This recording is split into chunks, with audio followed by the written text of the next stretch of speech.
Funny incident చెప్పాలంటే, మేము ఇదే ప్రసాద్ ల్యాబ్స్‌లో కూర్చొని హనుమాన్‌కి ప్రశాంత్ సార్, "మీరు ఎందుకింత గింజేసుకుంటున్నారు? సరిపోయింది కదా మ్యూజిక్" అన్నారాయన.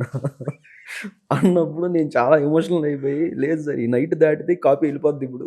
I just want to do something on top of it" అని. హ్మ్. మీరు వినుంటే గదా! దశరథ వికృతి మహిత సుతమతి రఘుకుల దళపతి ఈ ప్యాటర్న్ అంతా నేను అప్పటికప్పుడు నైట్ ల్యాప్‌టాప్ పెట్టుకొని, ఆన్‌లైన్‌లో అందరిని కనెక్ట్ చేసుకొని, మా సింగర్స్‌తో మళ్ళీ కొన్ని లేయర్స్ పాడించి మళ్ళీ కొన్ని అరేంజ్‌మెంట్స్ చేసుకొని, అప్పటికప్పుడు దాన్ని కన్సాలిడేట్ చేసి, ఎక్స్‌పోర్ట్ చేసి, అప్పటికప్పుడు దాన్ని ఎయిర్ డ్రాప్ చేసి, దాన్ని అప్పటికప్పుడు మళ్ళీ చూపిస్తే హ్యాపీయా అని అడిగితే, ఏది మిడ్‌నైట్ 1:30కి మొదటికి. జరిగింది. అబ్బా! తెల్లారిగట్ట కాపీ ఎళ్తుంది.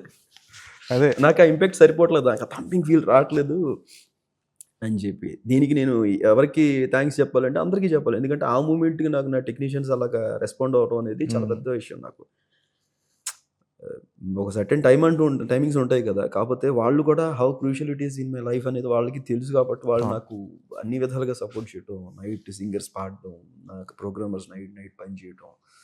నేను ఇంత చెప్పొచ్చేదేంటంటే ఆ లాస్ట్ నిక్ ఆఫ్ ద మొమెంట్‌లో కూడా దాన్ని వర్క్ చేయడం జరిగింది ప్రసాద్ ల్యాబ్స్‌లో. అదే.